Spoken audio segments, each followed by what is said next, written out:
enfants, l'exercice n'est pas facile, mais il est essentiel dans la démarche de l'éducation par la recherche.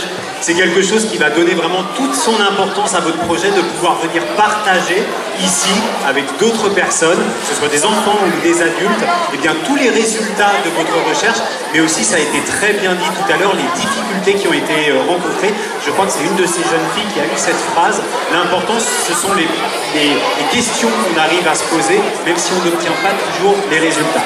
On va maintenant changer de projet. On était dans les aventuriers de l'ingénierie et on va passer sur les aventuriers du numérique. Alors les aventuriers du numérique, c'est un projet un petit peu particulier puisque moi j'ai tendance à dire qu'aujourd'hui, est-ce que le numérique existe vraiment dans notre société ou est-ce qu'il est parfaitement intégré au point qu'il a des utilités qui attireront plus notre attention que le seul support du numérique.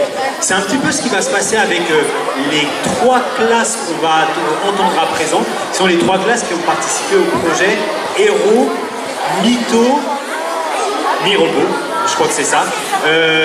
Ces 3 classes, ils se sont autoproclamées la Ligue des aventuriers crayois et vous allez comprendre dès à présent avec la classe de Florian Dedonder qui entre sur scène accompagné de ses élèves de 6e. Pourquoi ce nom de Ligue des aventuriers crayois? Il me semble qu'il doit y avoir une petite référence aux super-héros qui se cachent derrière. On les laisse entrer sur scène, ils vont s'installer. Ils commencent dos à vous, je vais vous demander le silence. Après, bien sûr, des applaudissements qui vont leur permettre de se galvaniser un petit peu pour vous faire leur présentation. On applaudit les 6e de la classe de monsieur, encore t'as pas de classe, hein, les 6e de monsieur Dedonder qui est professeur de PS.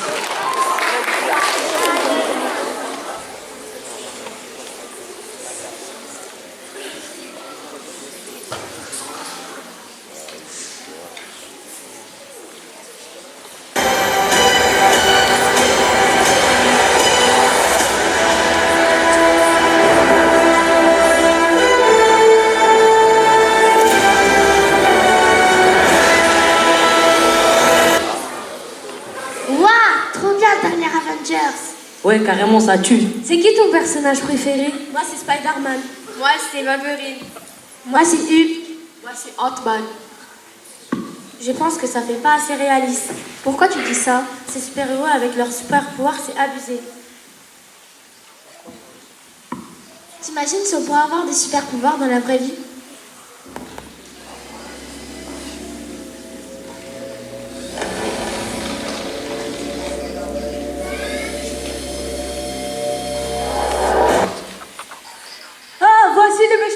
Et son armée des robots tueurs. Ils ont été génétiquement modifiés pour avoir de super pouvoirs. Venez les amis, il est temps de choisir un super pouvoir pour vaincre cet ennemi redoutable. En attaque! Cela ne manque pas d'imagination. Mais serions-nous vraiment capables d'être des super-héros? C'est ce que nous allons vous montrer dans cette vidéo. Notre histoire a commencé il y a bien longtemps. Bien avant les super-héros. Au temps des héros mythologiques. Eh monsieur, mythologique ça veut dire qu'il mentait tout le temps? Mais non, la notion de mythologie est généralement utilisée pour décrire des ensembles de récits, dits mythes, liés à une civilisation ancienne. Au cours de cette période, nous avons fait des recherches sur les différents dieux et héros antiques. Et nous avons même réalisé une pièce de théâtre.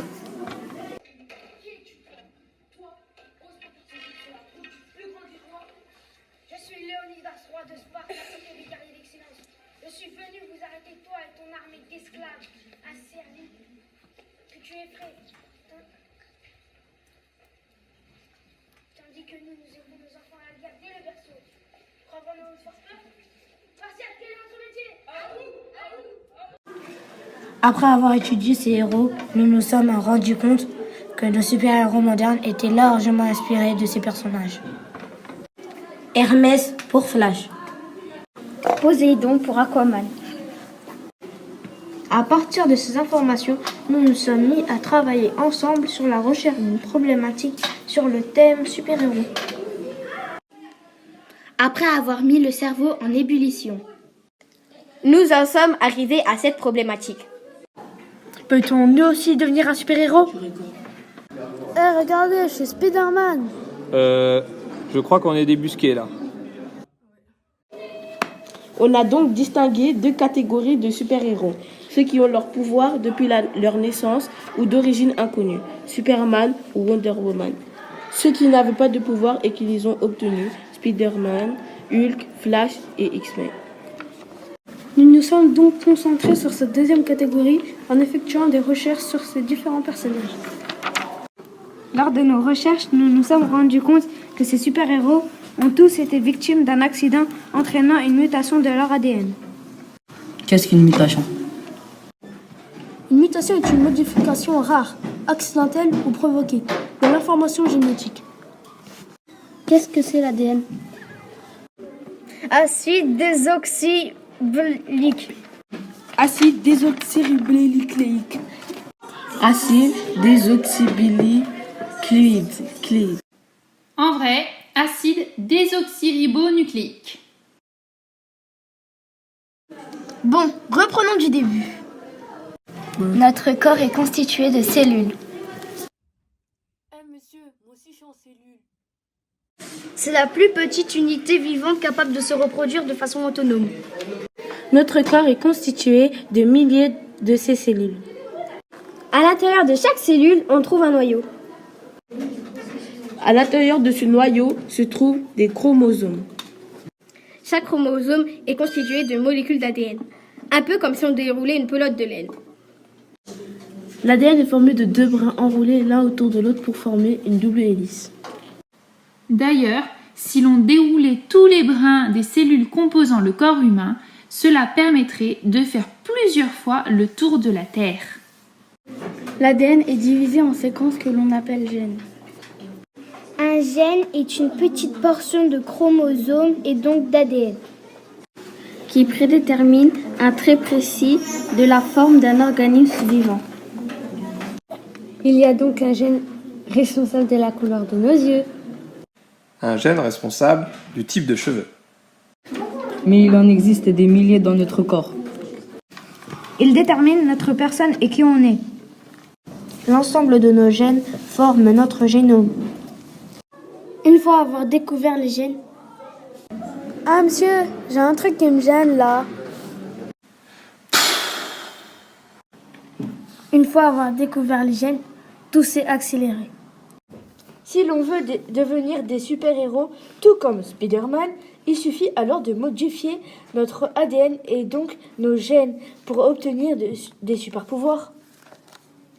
Nous avons donc effectué une liste de pouvoirs que nous voudrions avoir.